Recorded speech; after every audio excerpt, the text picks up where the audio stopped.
Assalamualaikum warahmatullahi taala wabarakatuh.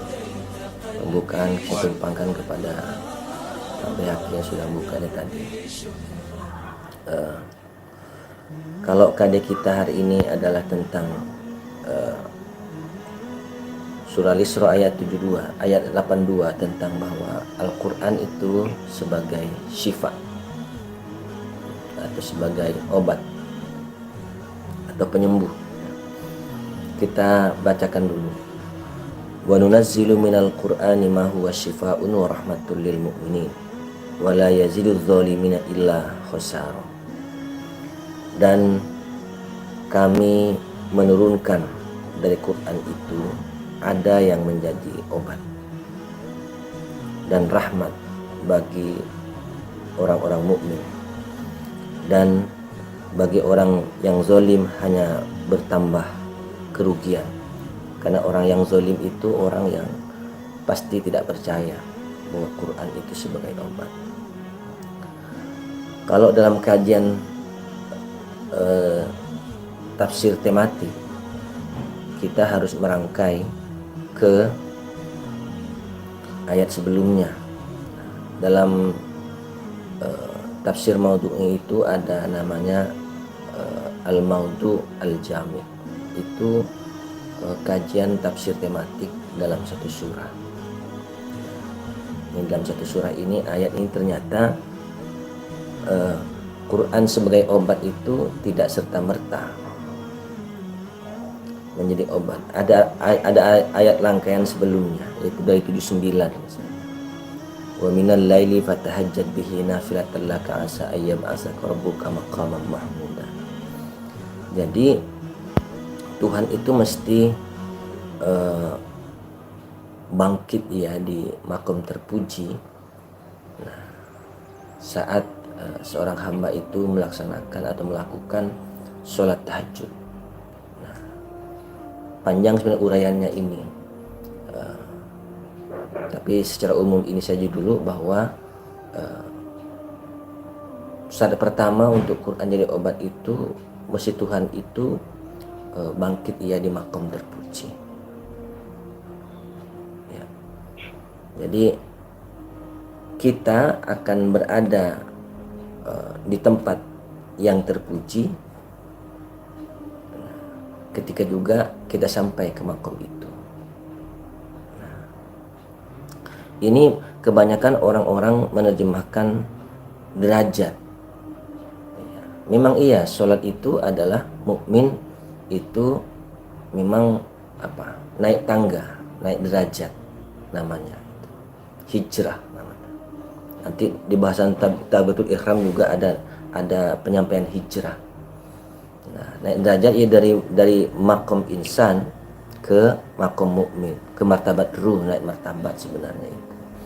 Tapi tidak serta merta. Mesti seorang mukmin itu menjadi diri sebenar diri di makom itu, namanya di makom tauhid, nanti baru dia naik martabat. Yang kedua, untuk sampai di makom itu dia menyaksikan Tuhannya secara hakikat, maka dia mesti masuk secara benar.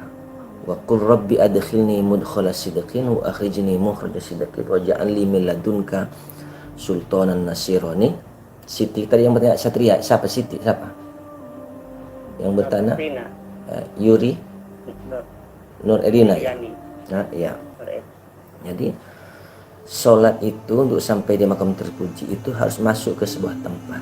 Maka di surah Al-Baqarah ayat 125 itu wa id ja'alnal baita masabatan lin-nasi wa amna wattakhidhu min maqami Ibrahim musalla. Walaupun ini saja global ya, mesti dipegang karena ini kata Al-Qur'an. Nah, ambil sebagian dari makom Ibrahim sebagai tempat sholat. Sebagian dari makom Ibrahim itu artinya bukan di makom Ibrahim yang berkurung emas itu. Rasulullah menunjuk ke dalam suatu tempat. Nah, tentu karena tempat itu adalah yang tidak nyata, maka supaya orang tidak salah menunjukkan hatinya ke sana, nah, Ibrahim diperintahlah membangun tandanya. Bahasa Al-Quran surah Al-Baqarah ayat 144 sampai 150 namanya syatr. Pancang kalau bahasa kita Pontianak. Pancang, tanda. Syatr itu tanda. Palingkan wajahmu ke arah itu. Nah, wajah kamu artinya bukan wajah tubuhmu. Oleh karena itu orang yang sholat untuk ketemu Tuhan, dia mesti mengenal dirinya. Bahwa diri kita ini bukan fisik sifatnya. Wujudnya bukan fisik. Tapi adalah non fisik. Menurut surah As-Sajdah ayat 789 bahwa di 9 itu bahwa diri yang diutus untuk menyempurnakan kejadian manusia itu adalah ruh. Di surah itu, surah As-Sajdah ayat 7 sampai 9 itu nyata betul dibedakan apa itu manusia atau insan dan tubuhnya apa itu ruh.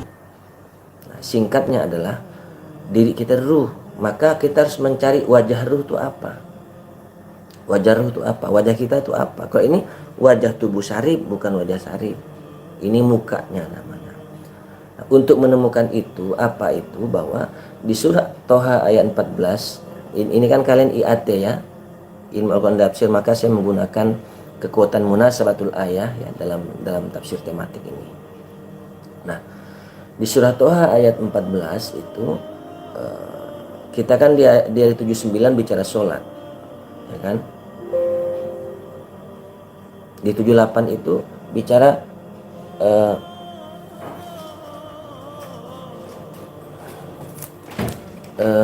wa aqimis sholata liduluki samsi, bukan 79 mulainya sebenarnya, di 78.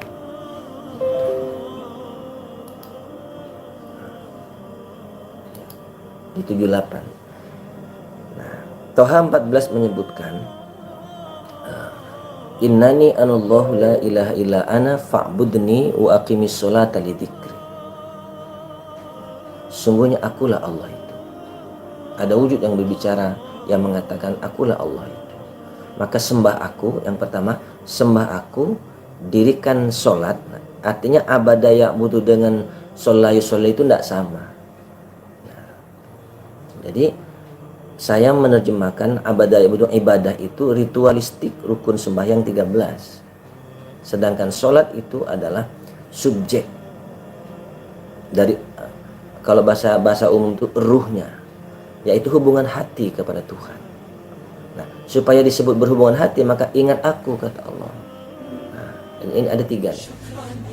Nah, ingat ini sebenarnya wajah kita. Wajah kita itu harus sampai secara hakikat, itu artinya bukan tubuh yang sampai ke Tuhan. Bukan tubuh yang sampai ke Tuhan. Kenapa? Tuhan tidak mengasihi, kalau bahasa Pontianak itu tidak menilik, tidak mengasihi. Innallaha la yanzuru ila suwarikum wala ila a'malikum walakin yanzuru ila qulubikum wa niyatikum. Allah tak pandang rupa, tak pandang amal, Allah pandang hati dan niatmu. Niat itu kehadiran kita di Baitul Atiq. Oleh karena itu ketika beliau berbicara rumah itu, berbicara tentang syiar tanda agama Allah di surah Al-Hajj ayat 32 sampai 37, ternyata di 37 itu penyembelihan perbuatan baik itu, menyembelih binatang itu, berkorban yang sampai bukan darah dan dagingnya. La yanalullaha luhumuha wala dima'uha walakin yanalullahu taqwaha. Yang sampai itu bukan daging, bukan darah, bukan bacaan sholat kita yang sampai, bukan rukun sembahyang yang 13 yang sampai, tapi takwanya. Nah, yang sama. Apa takwa itu? Takwa itu adalah kehadiran kita di Baitul Atiq. Nah, nanti ternyata sholat itulah takwa, takwa itulah sholat. Maka saya berani mengatakan waktu di bulan puasa itu, takwa itu bukan tujuan dari puasa, tetapi instrumen utama. Tujuannya supaya kita menjadi muttaqin, keluar di surah Ali Imran ayat 133. Jadi untuk Quran menjadi obat itu tidak serta-merta dari 78, 79, 80 ini itu buku. Katakanlah, hai Tuhanku, masukkan aku dengan cara masuk yang benar. Bagaimana masuk yang benar itu? Ya ikut utusan Tuhan. baru disebut nanti ikut Rasul. Caranya apa? Nah, dalam dikap bagaimana cara ikut Rasul itu? Ternyata di surah An-Nur ayat 56, ikut Rasul itu dalam sholat. Apanya yang diikut, bacaannya kah, pakaiannya kah, atau bentuk sejadahnya kah yang diikut? Ternyata tidak. Keluar di surah Al-Baqarah 143 bahwa wa ma ja'alnal qiblata allati kunta 'alaiha illa lina'lama may yattabi'ur rasula mimman yanqalibu 'ala aqibai. Jadi ikut Rasul itu dengan kiblat, tidak kami jadikan kiblat, kata Tuhan, kecuali untuk kami mengikut mana yang ikut Rasul dan mana yang berpaling. Nah, jadi konsep ikut Rasul itu ada konsepnya. Jadi ke sana masuknya itu kemana? Ke Baitullah, ke dalam Baitullah, ke kiblat namanya. Maka yang pakai usuli kan nyebut mustaqbilal kiblati toh.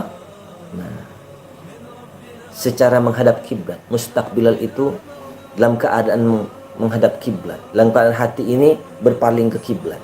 Qiblah itu berpaling, berpindah. Maka perintahnya keluar dalam badan tubuhnya. Jangan bercokol di tubuh ini saja. Jangan ikut angan-anganmu. Nanti kaitannya dengan khusyuk, memusatkan pandangan hati. Nah, baru di saat itu, setelah kita dimasuk itu baru wa qul ja'al haqq wa zaqal batil innal batila kana zahuqa. Nah, baru kebenaran itu datang ke rumah itu, masuk ke rumah itu, maka yang batil dia akan lenyap. Ini tidak sembarangan gitu rangkaian ayat itu. Kalau tidak datang, nah pertanyaannya, mengapa ketika kita sholat hati berfokus di Baitullah yang batil itu lenyap? Oleh karena kita datang ke tempat itu. Ini kan apa? Umum ayat ini. Kalau tidak dijelaskan oleh yang mendapat petunjuk kepada kita. Dan katakan, si hak itu datang. Apa al-haqqu itu? Nah, orang bicara kebenaran saja. Apa kebenaran yang dimaksud itu? Nah, itu mesti ke ayat lain lagi. Itu di surah Al-Baqarah 147. Al-haqqu mir rabbika fala takunanna minal mumtarin. Yang hak itu yang datang dari Tuhan. Itu yang bernama al-haq. Dia membawa sesuatu yang selalu benar. Ternyata apa yang datang dari Tuhan itu tadi kembali ke surah As-Sajdah ayat 9. Summa sawwahu wa nafakha fihi min ruhihi wa ja'ala lakumus sam'a wal absara wal af'idah qalilan ma tashkurun. Itu dia. Nah, kemudian dianya Allah menyempurnakan kejadian manusia. Allah tiupkan ruh ke dalam manusia itu. Nah, gitu. Ternyata kepada ruh itulah dititipkan al-haqqu namanya, kebenaran. Sesuatu yang selalu benar. Namanya nikmat atau zat atau rasa. Dialah nikmat itu sebagai batin, rasa itu, maka dia yang punya akal, fikir, hayal, paham, ilmu.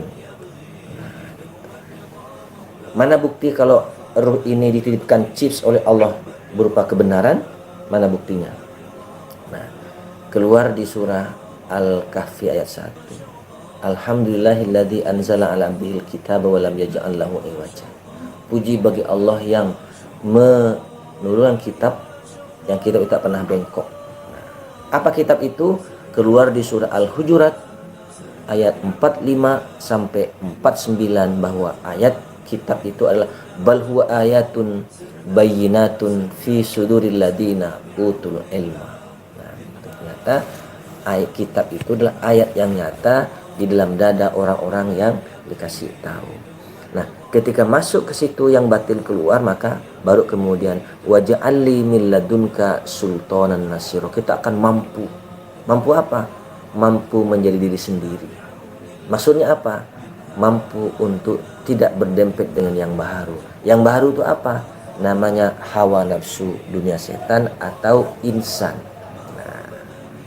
Kita dapat kekuatan itu loh. Baru Quran itu menjadi obat. Nah, pada pertemuan yang lalu saya jelaskan bahwa ada Quran, ada Al-Quran dan ada Kitabul Quran. Ya. Jadi, siapa tadi yang bertanya? Nur Eriana, Nur masih aktif? Ya. Jadi yang lalu kan saya sampaikan di lasnya yang lalu itu ada Quran. Quran itu adalah kalam.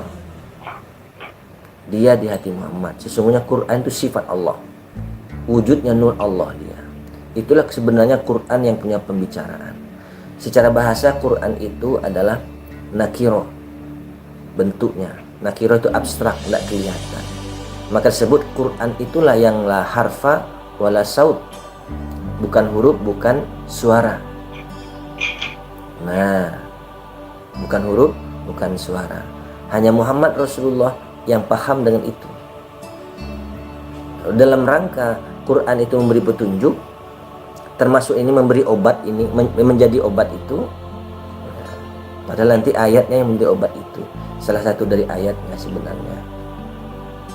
Nah, maka Quran itu berkata, memperkatakan isi Quran kalam yang la harfa wala saut itu, yang bukan huruf bukan suara itu. Nah, ya, ini Nur Erina aktif juga di YouTube, ya, keluar YouTube juga. Jadi itu baru disebut kaul. Nah, jadi menjadilah Quran yang abstrak, yang tidak bisa didengar, tidak bisa dibaca itu oleh semua orang itu, hanya Muhammad yang bisa itu. Yang la harfa wala saut, Quran itu bukan huruf bukan suara itu, menjadi perkataan, diperkatakan oleh Rasulullah lewat lisan kenabiannya. Maka bernama Al-Quran. Itu Quran sudah bisa didengar perkataannya, udah berhuruf dan bersuara. Maka disebut di Al-Haqqah. Nah, surah Al-Haqqah surah 60 ayat surah 69 ayat 40 dan At-Takwir surah 81 ayat 19 disebutlah Al-Quran, yang berbunyi disebut dengan innahu laqaulu rasulin karim, perkataan Rasul yang mulia. Nah, perkataan yang sudah bisa dengar itu bisa disalin, sudah bisa direkam jejaknya. Maka ditulislah Rasul menyuruh, setidaknya dalam sejarah itu banyak sebenarnya, tapi ini dicatat 2 orang, yaitu Said bin Sabit dan Utsman bin Affan. Nah, maka kitab Al-Quran namanya jadinya. Jadilah kitabul Quran. Quran itu tidak bisa didengar oleh siapapun, hanya Muhammad. Dan dialah harfa wala saut, dialah kalam, dialah yang qadim sebenarnya. Baru Al-Quran perkataan. Nah, mengapa berbahasa Arab? Jelas di dalam surah Ibrahim ayat 4, wa ma arsalna min rasulin illa bilisani qaumihi. Jadi Rasul itu kami utus hanya dengan berbahasa kaumnya. Jelas ketika itu tubuh kenabian Muhammad itu kaumnya berbahasa Arab. Maka keluarlah di Yusuf ayat 2. Inna anzalnahu Qur'anan Arabian. Awas, la'allakum taqilun, supaya kamu berpikir kenapa bahasa Arab. Gitu. Karena lidah kenabian Rasul itu adalah Arab. Kalau misalnya lidah kenabiannya Madura, ya pasti bahasa Madura tuh. Tapi susah kamu menulisnya nanti. Karena Madura tidak punya huruf. Arab yang punya huruf, tulis itu gitu. Di ayat yang lain misalnya disebutkan sekiranya Quran itu dalam bahasa Ajam, maka bahasa Al-Quran itu dengan bahasa Ajam, artinya bukan bahasa Arab gitu. Gitu. Jadi untuk Quran menjadi obat itu rangkainya dari ayat 78. Ternyata yang menjadi obat itu satu, bukan bacaannya tok gitu. Bukan bacaannya yang jadi obat itu, ya, bukan bacaannya tok. Apalagi yang membaca itu hatinya sambil ke pasar Pelamboyan, nah, pilih ikan kembung di situ, tidak bisa. Ternyata Quran yang subjek itulah yang mengobati hati orang. Ya, orang yang mana? Yang sholat. Sholat yang mana? Yang masuk ke tempat sholat. Ternyata kalau sajadah itu tempat sembahyang, tikar sembahyang. Nah, tempat kita meritualkan, kita bukti. Nah, kita kadang membuktikan fisik saja menyembah Tuhan, tapi hati kita enggak. Gitu. Maka syaratnya adalah masuk yang benar. Masuk yang benar itu ikut Rasul. Kemana? Ke kiblat. Ternyata masuk ke Baitullah. Baru wa qul ja'al haqqu wa zaqal batil. Ternyata yang menjadi penyakit itu yang batil itu, yaitu hawa nafsu dunia setan itu yang menjadi penyakit. Saya pernah bertanya dan pernah mendengar rekaman video tentang kesehatan, dan ternyata sakit fisik itu hanya 14% fungsinya dari fisik, dari makanan itu.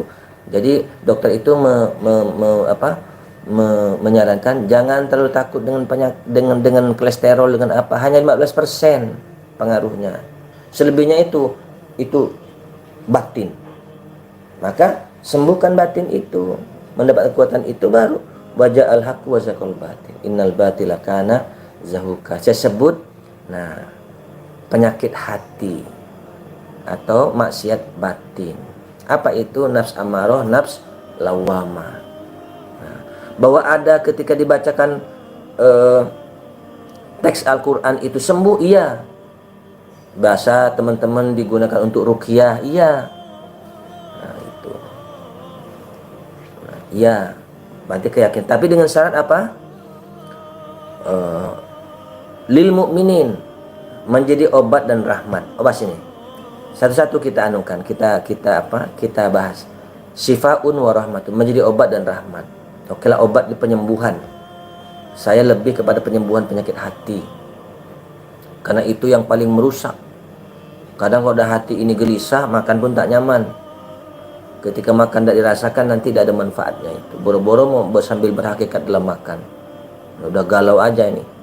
Nah, gitu. Mungkin banyak ikut yang yang di YouTube ya. Ini sudah 16-18 orang di YouTube. Gitu.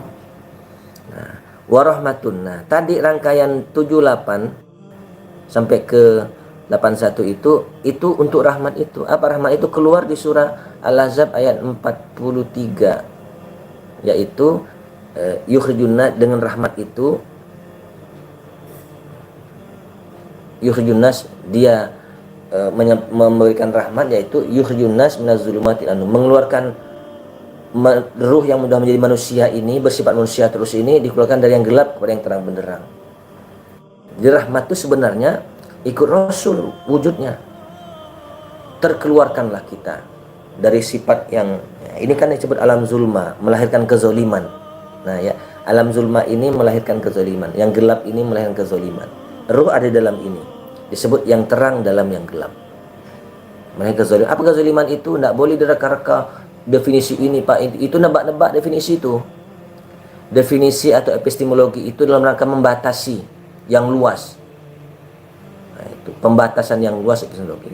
Oleh karena itu epistemologi itu adalah hasil pemikiran untuk menunjukkan ketidakmampuan manusia. Ya, orang banyak. Oleh karena itu jangan lagak-lagak karena kita udah tamat S1, S2, S3, tetap tidak tahu. Nah, dia tetap menggunakan definisi, menggunakan epistemologi. Jadi, apa zalim itu? Nah, kata Al-Quran ini buka juga di surah Ar-Rum, surah ayat 30 ayat 29. Ternyata balittaba'al ladina zalamu ahwahum. Ternyata orang zalim itu orang ikut hawa nafsunya. Nah, spesifik sini ahwa itu ikut angan-angan. Jadi sebesar-besar orang zalim itu orang yang dalam sholat. Nah, koma ya, jangan titik, nanti diadukan pula saya nih. Kata Pak Rektor, dosen tafsir, bahwa orang sholat itu zalim. Iya. Koma, yaitu orang yang sholat yang ikut angan-angannya. Nah, usolli fardhu zuhri arba'a raka'atin mustaqbilal qiblat, ngakunya ngadap kiblat. Nah, tapi ketika pas Allahu Akbar dia sedang ingat ngingon kambingnya, Allahu Akbar, terbayanglah di mukanya, di ingatannya itu sedang nambat kambing tadi. Nah, maka saat itu kambing itulah yang kita sapa sebagai Allahu Akbar. Nah, gitu. Maka itulah Tuhan yang kita sembah. Jadi ya, wa nunazzilu minal qur'ani ma huwa syifaa'un wa rahmatul lil mu'minin, ini banyak sekali. Nah, maka gimana tuh di ayat berikutnya gitu. Maka oleh karena itu supaya Quran itu jadi obat. Nah, sebenarnya yang kita harapkan Quran itu yang menyembuhkan, mula-mula menyembuhkan hati kita. Ketika hati tenang, nah sehat itu istilahnya itu ion-ion negatifnya menjadi banyak. Kemudian ion negatif itu ion yang bagus, artinya ion positif yang jelek. sel-selnya yang positif akan bertambah karena kita itu ini kan. Maka disuruhlah kita belajar tentang ruh, karena ruh itu yang diurus Tuhan. Orang-orang bertanya tentang ruh, katakan ruh itu urusan Tuhanmu. Wa ma utitu minal ilmi illa qalila. Bukan pengetahuan tentang ruh itu sedikit, bukan, tapi orang yang tahu tentang ruh atau yang dapat pengajaran tentang ruh itu yang sedikit, tidak banyak orang maksudnya. Siapa? Lil mukminin, orang yang percaya, orang mukmin itu yang percaya gitu. Nah, ternyata bahwa Quran itu obat bagi orang mukmin dan rahmat bagi mukminin. Ternyata orang mukmin itu bukan orang berKTP Islam, enggak. Keluar di surah Al-Mu'minun ayat 1 dan 2, ternyata orang mukmin itu orang yang sholatnya khusyuk. Nah, itu orang mukmin. Nah, pertanyaan lagi, apa sholat khusyuk? Nah, gitu. Sholat khusyuk itu orang yang yakin hatinya menjadi bertemu Tuhan saat sholat, bukan akan bertemu. Caranya gimana? Wa annahum ilaihi raji'un. Oleh karena itu mereka itu kembali ke Tuhannya saat sholat, bukan waktu mati.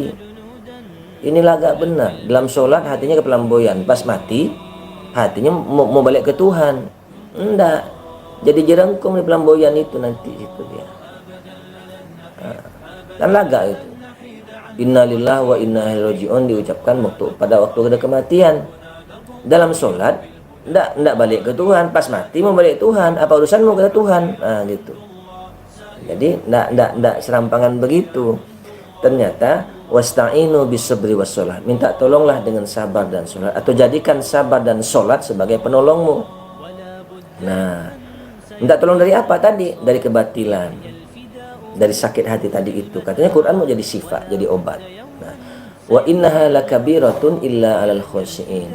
Dan ternyata sholat itu berat kecuali bagi orang yang khusyuk. Maka yang khusyuk itu tidak berat. Kalau bacaannya rukun sembahyang itu ndak berat. Kadang anak kelas 4 SD pun sudah hafal. Saya ingat betul dulu tuh kelas 3, kelas 4 SD sudah hafal dengan terjemahannya gitu. Nah, kita sembahyang sebelum sekolah sudah tahu sembahyang dengan rukun 13. Ternyata yang berat itu adalah menghubungkan hati kepada Allah, itu yang berat. Nah, maka siapa ilal alal khosyiin? Siapa yang khusyuk itu? Alladzina yazunnuna annahum mulaqu rabbihim wa annahum ilaihi raji'un. Yaitu orang yang yakin hatinya bertemu Tuhan. Jadi raji'un di situ, dan alladzina annahum mulaqu dan raji'un itu ternyata isim fa'il, bukan fi'il mudhari. Kalau orang belajar bahasa tahu betul itu artinya apa. Itu kata benda pelaku isim fa'il yang tak terikat waktu. Konteksnya dalam sholat itulah dia yakin bertemu Tuhan, dan dalam sholat itu dia menjadi orang kembali. Roji'un itu kita terjemahkan itu sebagai orang yang kembali, menjadi orang yang kembali. Mulaku itu orang yang yakin, menjadi orang yang yakin saat sholat itu menjadi bertemu Tuhan, yakin bertemu Tuhan. Mulaku itu bertemu Tuhan, isim fa'il. Roji'un juga isim fa'il. Bukan nanti diterjemahkannya itu tidak salah sih, cuman perlu dibetulkan ya terjemahan tuh. Akan bertemu Tuhan, nunggu nanti dong. Lah nggak benar gitu. Hari ini kita bertemu Tuhan dalam sholat secara hakikat, bukan melihat mata telanjang begini ya. Kita yakin bertemu Tuhan.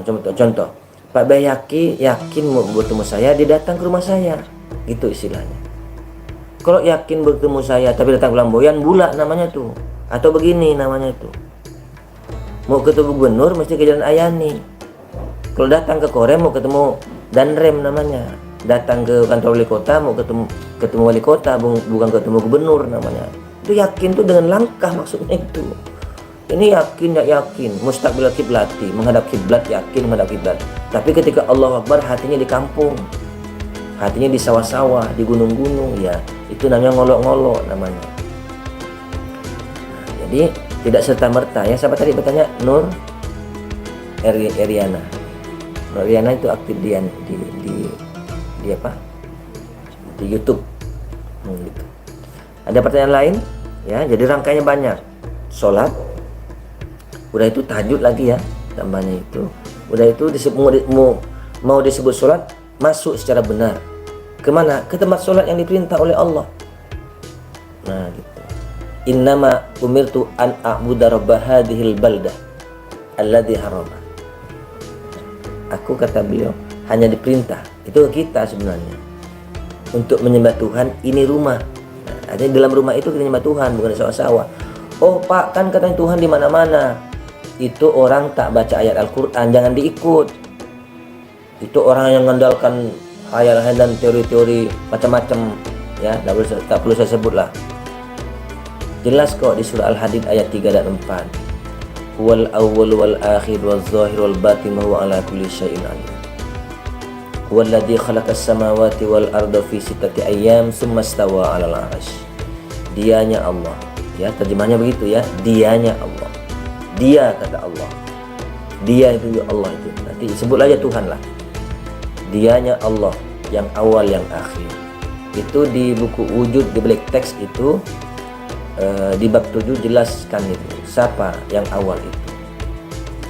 Ya, sekarang buku itu sudah terjemahkan menjadi the truth behind the text. Dia yang awal, dia yang akhir.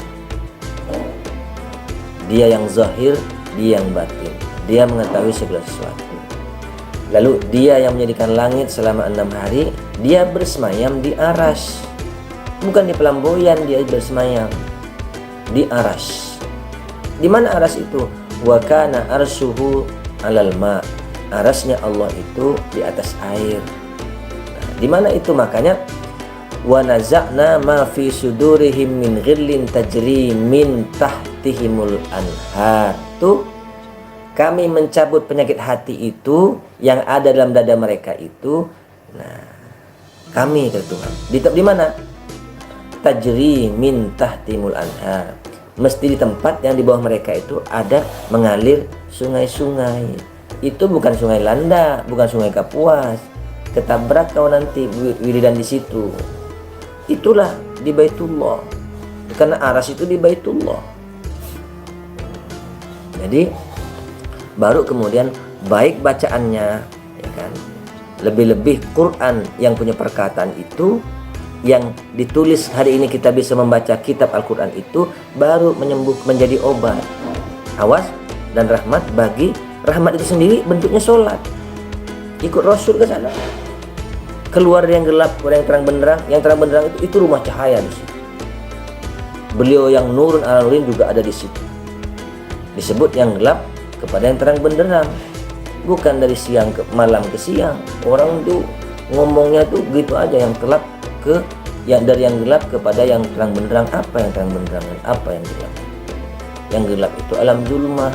Disebutlah liyukhrijun nas minaz zulumati ilan nur. Apa alam zulmah itu? Ternyata kezaliman itu adalah ini, sifat yang dilahirkan oleh tubuh ini. Nah, maka balik taba'al ladina zalamu ahwahum. Orang zalim itu orang ikut hawa nafsu. Hawa nafsu itu yang gelap. Nah, keluar ke sana. Lil mukminin. Nah, orang mukmin ternyata bukan orang yang cuma punya KTP. Nah, kalau orang punya KTP itu Islam, tapi kerja ikut hawa nafsu, bukan orang mukmin, namanya orang zolim namanya. Menurut surah Ar-Rum tadi ayat 29 itu. Ternyata di surah Al-Mu'minun ayat 1 dan 2. Qad aflahal mu'minun alladzina hum fi sholatihim khosyi'un. Ternyata orang mukmin itu orang sholat, bukan sembarang sholat, tapi sholat yang khusyuk. Nah, sholat yang khusyuk itu yakin bertemu Tuhan, kembali kepada Tuhan. Di mana Tuhan itu? Wa kana arsyu 'alal ma. Di Baitullah. Gitu. Kalau Tuhan di mana-mana Pak, dia enggak baca Al-Qur'an, enggak usah diikuti itu. Enggak benar. Tuhan enggak di mana-mana. Tapi Allah meliputi segala sesuatu. Apa sebab? Allah itu menitipkan zatnya secuil kepada para hambanya, kepada para makhluknya. Kok hamba itu kita mukmin. Yang paling sempurna, yang paling utuh, yang paling sempurna itu zat yang dititip itu yang kepada kita, kepada ruh. Maka kita itu dikasih akal, fikir, khayal, paham, ilmu. Nah, paham ilmu. Ilmu di sini dia yang tahu, semua tercatat oleh kita, tahu di sini. Dalam dada ilmu itu. Lafis sutur, tidak di atas kertas. Itu dia. Nah, kepada yang lain dikasih juga rasa.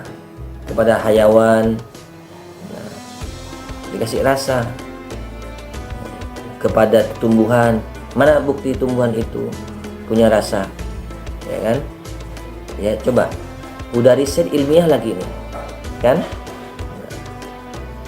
Ada tumbuhan yang ketika tiap hari pagi dibacain Al-Fatihah itu lain tumbuhnya suburnya dengan tumbuhan yang dicuekkan itu. Nah gitu, itu rasa. Apalagi hewan ya. Bahkan hewan ada yang bisa menirukan omongan manusia.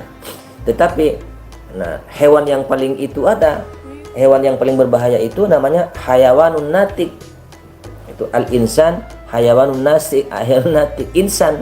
Siapa insan? Ruh yang hari-harinya cenderung mengikut hawa nafsunya, itu insan. Dia udah berubah bentuk.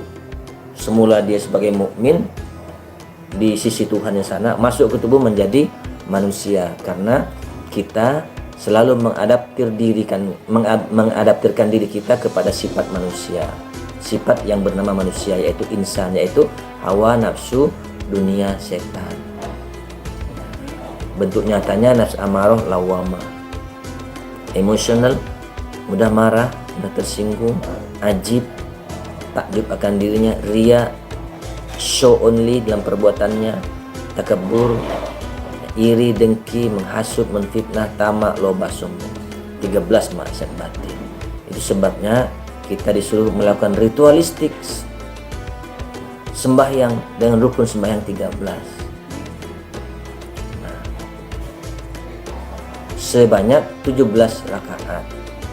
Nah, diutamakan dalam 17 rakaat itu ya, utamakan dalam 17 rakaat itu sholat. Rukun sholat itu adalah hadirnya hati di hadapan Tuhan di Baitullah, itu rukunnya. Baru kemudian sholat itu merukunkan tempat dilaksanakan yang 13 ini. Ternyata yang dipersembahkan rukun sembahyang 13 itu bukan bacaan dan gerakannya, yaitu di mana rukun sembahyang 13 terletak, yaitu pada lisan, pada ucapan, dan pada gerakan. Nah, ternyata yang persembahkan itu hasil dari kita berperilaku dengan hawa nafsu pada seluruh anggota tubuh itu. Kita bawa ke sana. Untuk apa tadi? Supaya yang hak itu yang muncul, yang batil dilenyapkan. Nah, kemudian yang baik-baik di badan kita, yang jelek-jelek itu beliau buang ke Laut Merah. Nah, gitu. Jadi memang orang tuh sekarang di kampus kita saja itu ya, sholat tidak dibahas-bahas, mengaku pandai sholat sudah, padahal cuma bacaan sholat yang pandai. Bacaan sholat bukan sholat, rukun sholat bukan sholat, atau rukun sembahyang bukan penyembahan itu, rukun bukan, isi gelas bukan gelas, tubuh sarip bukan sarip. Nah, kopiah sarip ini bukan sarip, ini bahkan kopiah kepala sarip. Itu idofahnya berlapis. Kopiah kepala sarip. Ada kepala sarip, ada kopiah kepala sarip. Itu kalau idofah itu namanya ta'addud idofah. Idofah yang bersusun-susun. Ya. Rektor YIN bukan YIN, mahasiswa YIN bukan YIN. Nah, itu. Rukun sholat bukan sholat. Nah, ini tidak pernah dibahas-bahas. Maka pesan saya ya kepada kalian mahasiswa, bukan pesan terakhir ya, bukan. Pesan saya, tidak apa-apa kamu tidak pinter-pinter aman, ya, tidak jadi cum laude, bahkan tidak apa-apa kamu tidak jadi pejabat, ya, tidak jadi dokter, tidak jadi profesor, tidak apa-apa. Tapi jangan sampai kamu tidak tahu sholat. Jangan sampai kamu hanya tahu rukun sembahyang yang 13. Jangan sampai kamu cuma tahu rukun Islam tapi tidak tahu Islam. Jangan sampai kamu tidak tahu rukun iman tapi tidak tahu apa itu iman yang sebenarnya. Wujud iman itu apa? Nah, maka nak, yang kalian beli buku wujud praktek itu dibaca-bacalah itu. Nah, gitu. Kalau untuk nambah kepahaman, telepon Pak Behaki, telepon saya. Sekarang media sudah sangat banyak gitu. Ada Asrofi di Kapasulu. Gitu. Ya. Jadi itu, sementara ada pertanyaan lain nggak? Ayo Ustaz. Iya, silakan. Assalamualaikum warahmatullahi wabarakatuh. Waalaikumsalam warahmatullahi wabarakatuh. Yang kami taklimi Ustadz Dr. Haji Syarif dan Ustadz Baihaqi MA, Ini siapa mudah-mudahan nih? selalu Haddad kan diberikan nih? kesehatan. Ada ini Iya, iya, iya, nak terus. ingin bertanya Ustadz. Iya, iya. Saya juga sambil baca bukunya Ustadz Wujud di Balik Teks. Iya, iya. Ingin bertanya tentang penyakit hati itu Ustadz. Mm-mm. Kan penyakit hati ini kan dari hawa nafsu dunia setan itu Ustadz. Mm-mm. Kemudian hawa nafsu dunia setan ini teradakan dari rahasia angin, rahasia air, rahasia tanah sampai rahasia api. Ya, Iya, iya. yang ingin saya tanyakan, kalau saya ambil contoh Ustaz, air lah. Kalau di keseharian kita kan air itu sifatnya baik Ustaz, bisa menyesuaikan bentuk, kemudian mengalir dari tempat tinggi ke rendah. Namun kenapa ketika rahasia air ini atau air ini dijadikan unsur-unsur sebagai penciptaan manusia yang bernama Ruh Rahmani, ini menjadi yang mengadakan nafsu, kemudian juga menjadi sifat pantang kerendahan, Ustaz. Mohon Iya, penjelasannya, Ustaz. iya. Jadi bukan airnya yang tidak baik ya, tapi rahasianya itu. Jadi pertama, yang apa yang terkandung di setes sperma itu ada rahasia, menyertai menjadi sifat nanti. Ya. Jadi air pantang sebenarnya Allah kepada beliau, kepada yang syariat-syariatnya itu, kepada yang fisik-fisik itu mencontohkan air itu tidak boleh ada yang rendah dimasuki gitu. Ya kan? Nah, gitu. Itu juga rahasia beliau. Makanya disebut anasir, anasir ruhu. Itu juga kata beliau al insanu sirri wa anasiruhu. Jadi ada insan, ada tubuh insan, ya kan? Insan itu beliau rahasianya. Sebenarnya apa? Dulu kata beliau, sebelum ada diciptakan tubuh Adam itu semuanya mukmin. Mukmin terbagi tiga. Sami'na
tempat itu bukan berbicara kiblat fisik, bukan. Sebenarnya begitulah.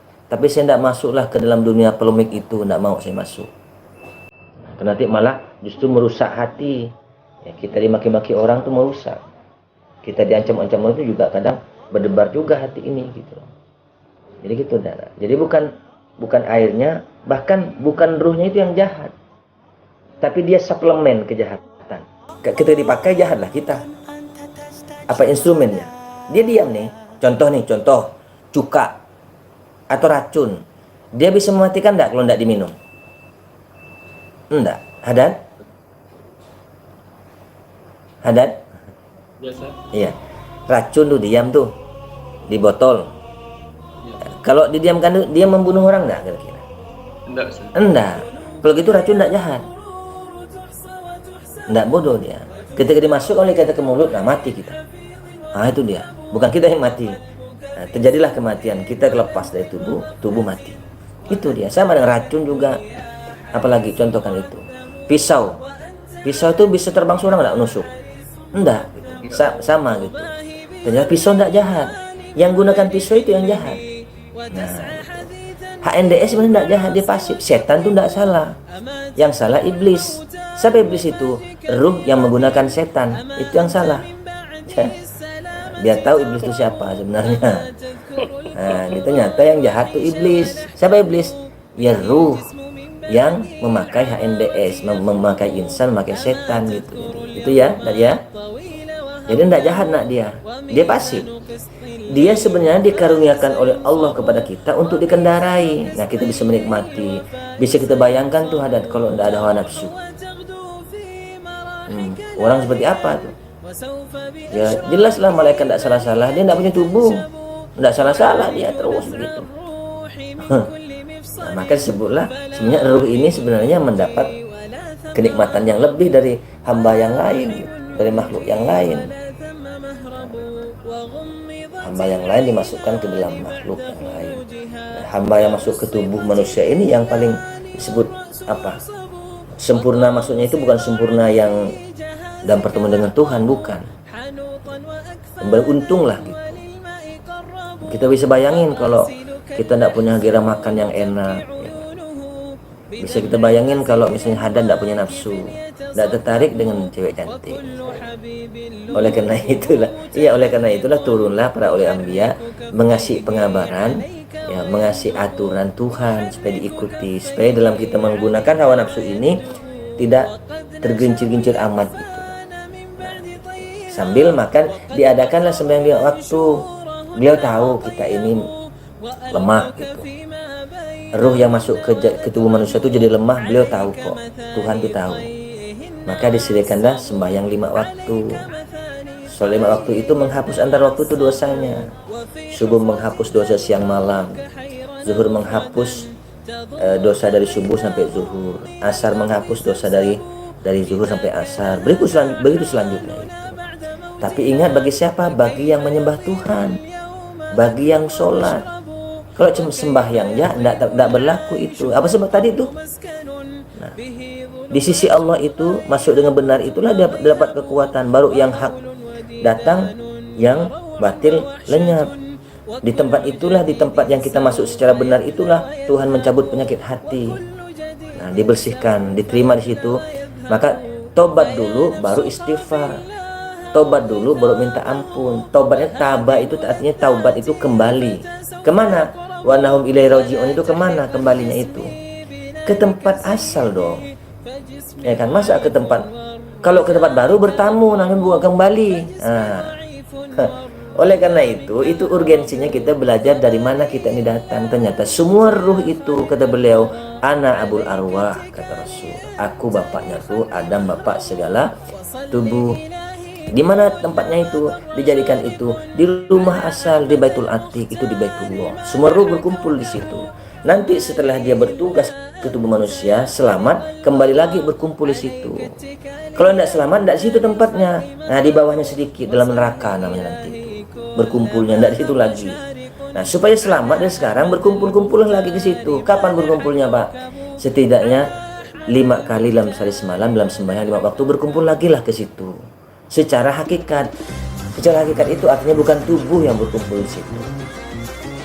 Berhakikat namanya, artinya menuju kemana? Ternyata sholat ikut Rasul, menuju wasilahnya Allah.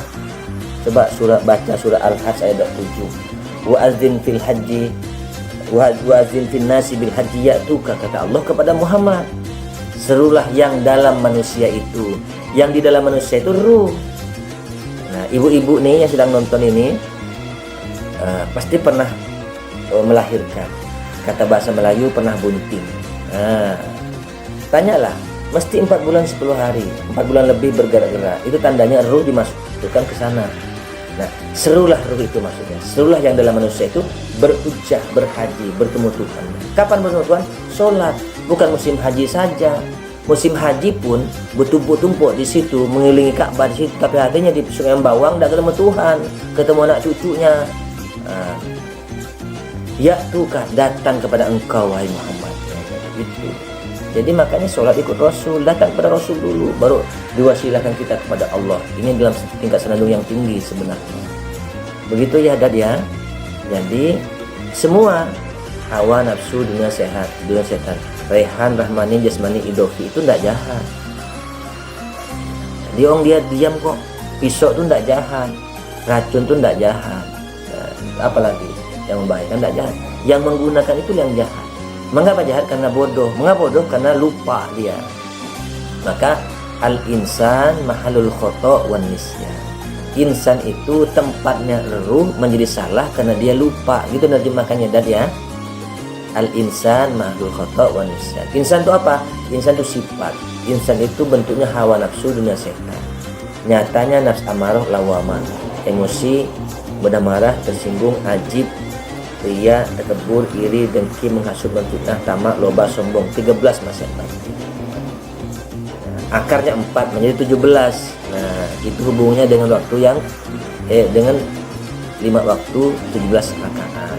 Nah, nanti diurai itu sholat tuh dari mana asal 5 waktu itu. Nanti diurai lagi sebenarnya. Maka sholat ini sebenarnya dalam dan lebar boleh. Mulai dari ada takbir, Ratul Ikhram. Nanti ada hakikat Ka'batul Ikhram. Ada rukun 913 itu bahasanya luar biasa. Sebenarnya begitu. Kok detailkan. Nah, kalian jangan pernah mengandalkan pengetahuan itulah. Tidak akan. Nanti kalian tamat itu hanya dapat 2 lembar. 1 ijazah, 1 transkrip nilai. Hanya itu yang kalian dapat nanti. Setelah itu apa? Hilang. Kok bisa Pak? Iya, saya juga udah habis sekolahan kok. Nih kebelak saya ini habis sekolahan saya, udah habis, tidak ada sekolahan lagi, doktor udah habis, insya Allah bentar lagi profesor, udah disusun. Tapi kalau tidak baca lagi, kalau sifatnya buku-buku itu enggak. Tapi pengetahuan yang di sini ini, yang dikasih ke sini ini, dia bercokol, kapan dibutuhkan keluar, ya. Jadi kalian di IAT akrabkanlah gitu, tes itu, dan jangan andalkan hafalan. Baik, itu ada pertanyaan lagi selain Haddad? Assalamualaikum Ustaz. Ya Yanti, Ini Ustaz, boleh bertanya Ustaz? Boleh. Ini Ustaz, dalam Quran surah Yunus ayat 57 itu kan membahas tentang penyembuh dan rahmat. Yang artinya di sini arti dari segala ayat Yunus itu artinya, hai manusia, sesungguhnya telah datang kepadamu pelajaran dari Tuhanmu dan penyembuh bagi penyakit-penyakit dalam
ilmiah, yang 5 fis sudur yang dalam dada itu perannya 85% dari sehatnya tubuh.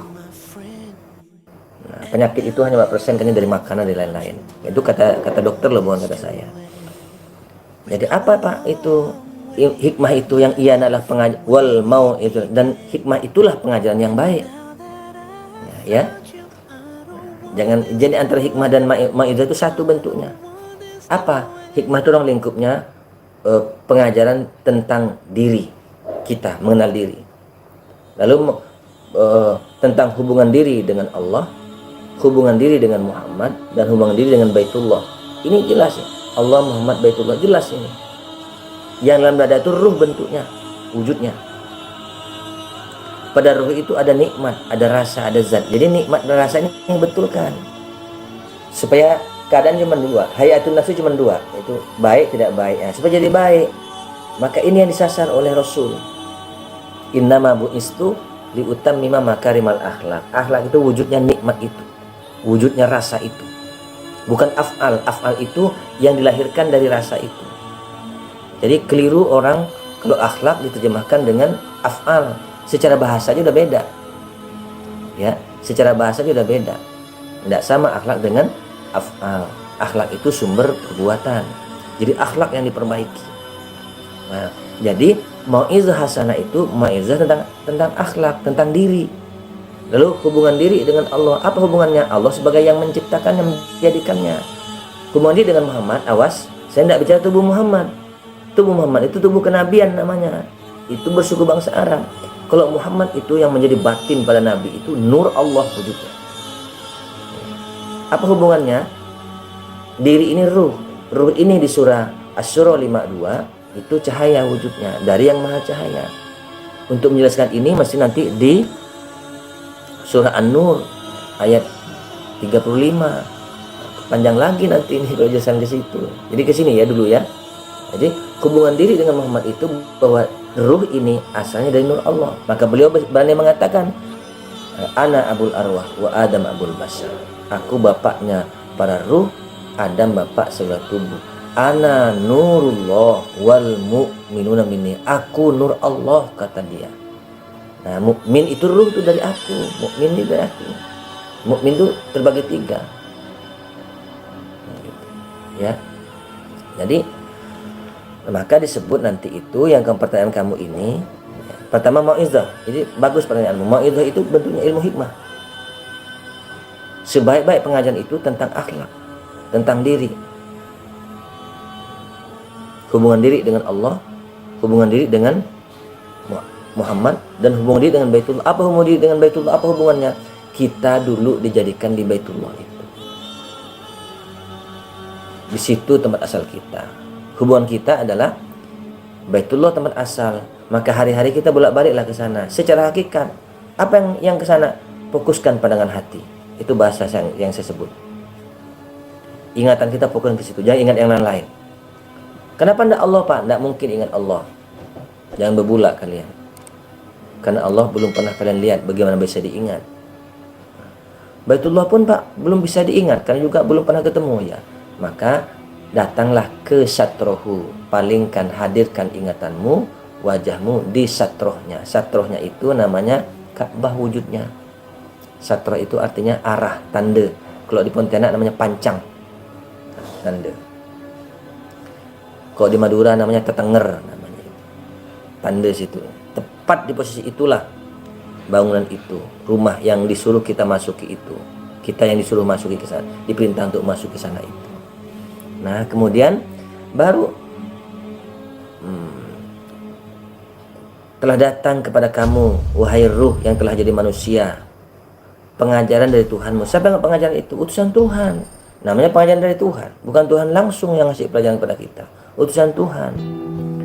Nah, wasyifaun lima fis sudur. Dan pengajaran itu adalah menjadi obat, sebagai obat bagi yang di dalam dada, dan petunjuk serta rahmat bagi orang mukmin. Nah, gitu. Ya tadi kan petunjuk tuh kan. Nah, pelajaran tentang diri, tentang hubungan diri dengan Allah, dengan Muhammad, dengan Baitullah. Petunjuk apa? Untuk ruh kembali ke Baitullah. Itu petunjuk. Untuk apa? Untuk ketemu dengan Rasul. namanya Muhammad. Untuk apa? Untuk disilahkan kepada Allah dalam senandung yang tinggi. Dan ingat, bagi orang mukmin tadi ya, orang mukmin itu mana tadi? Yanti, halo, masih aktif.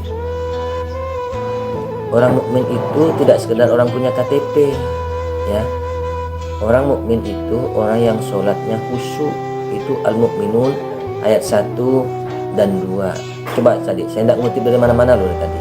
Tes Al-Quran semua.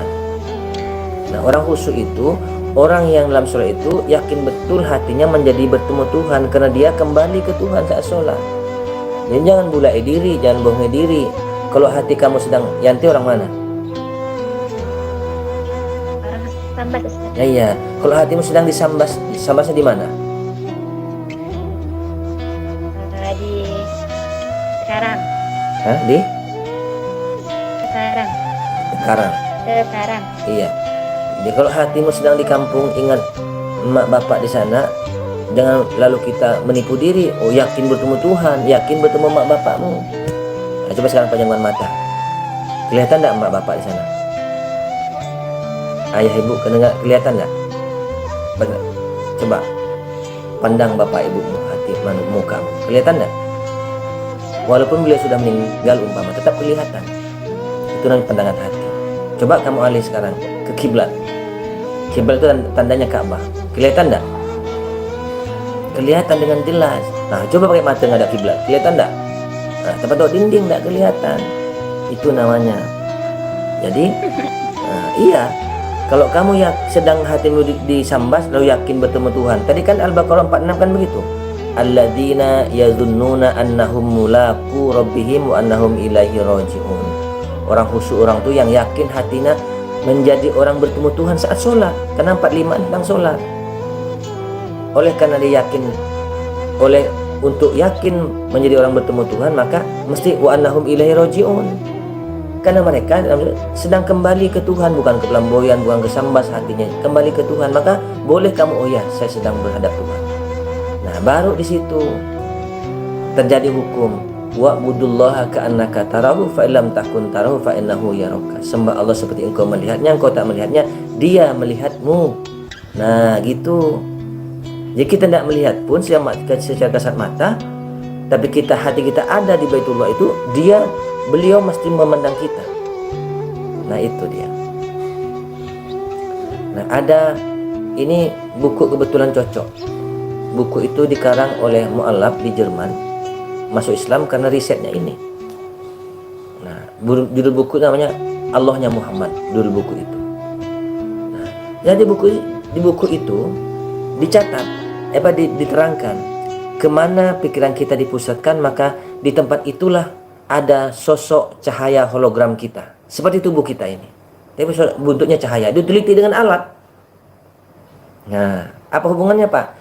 Coba kalau hati kita, pengen kita ada di Ka'bah sana itu, mesti di situ ada sosok cahaya hologram. Tahu cahaya hologram yang kilau-kilau itu? Nah, seperti itulah. Maka wajar kalau Allah tuh melihat kita di situ.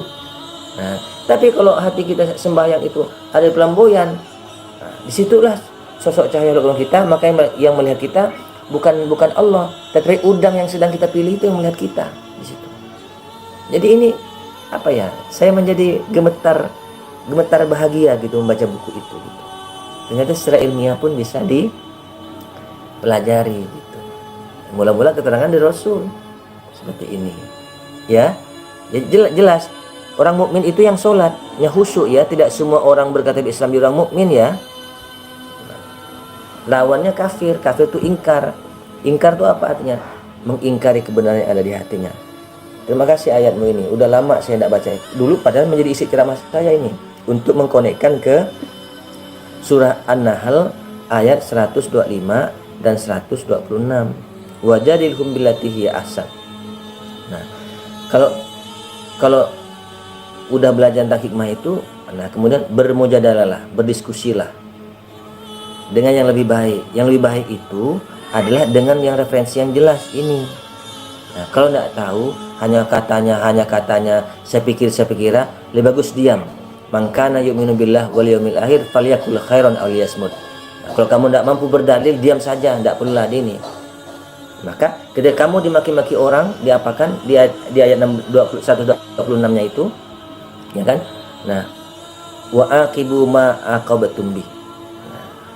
Wa in sabartum fahuwa khairul lakum. Kalau kamu bermujadah, balaslah dengan yang baik. Atau kamu dizalimi orang, balaslah lebih baik, yang setimpal, ya. Kalau tidak mampu setimpal, maka sabar itu lebih baik. Nah, diam saja gitu. Kamu tidak bisa balas gini gitu.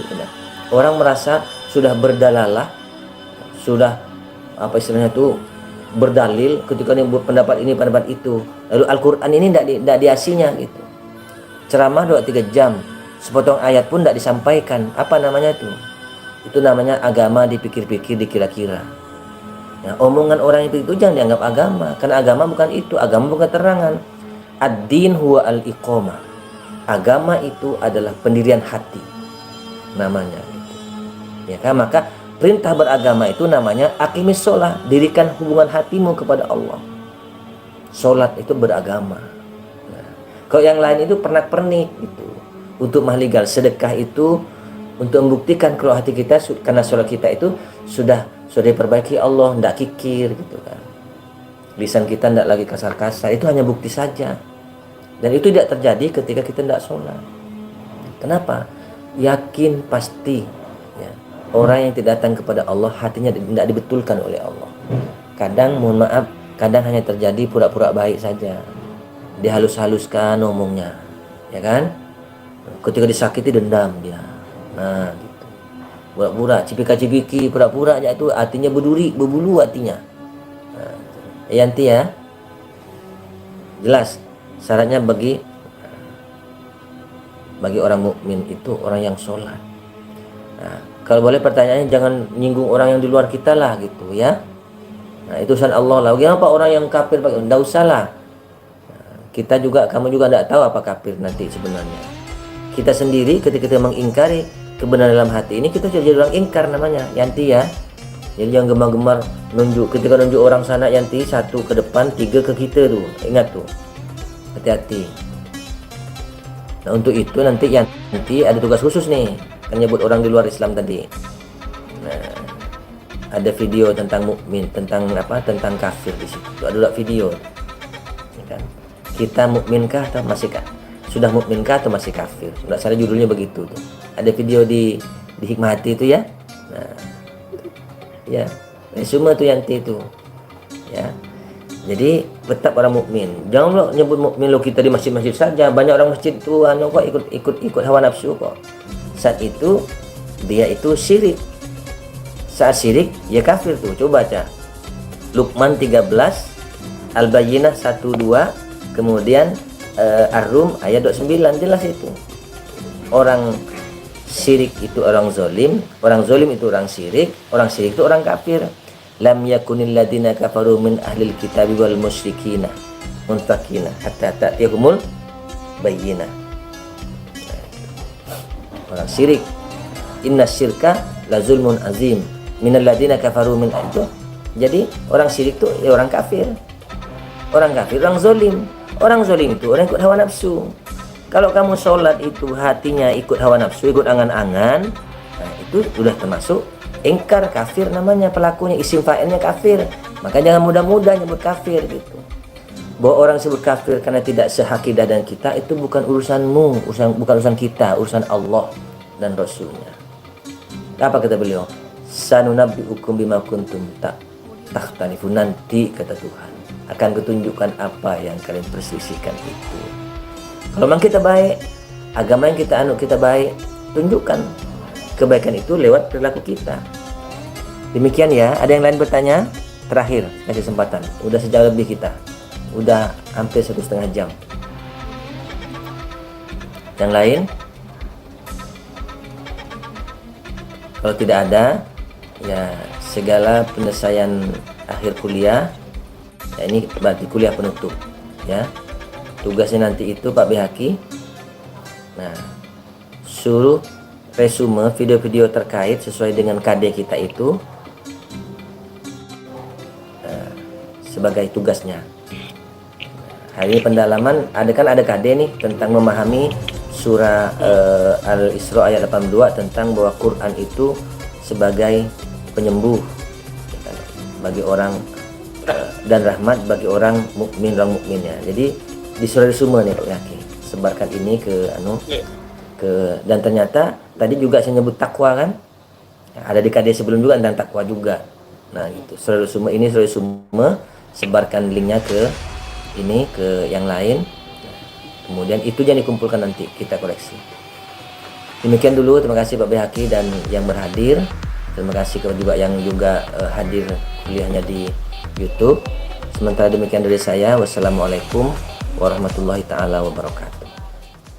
Waalaikumsalam warahmatullahi wabarakatuh.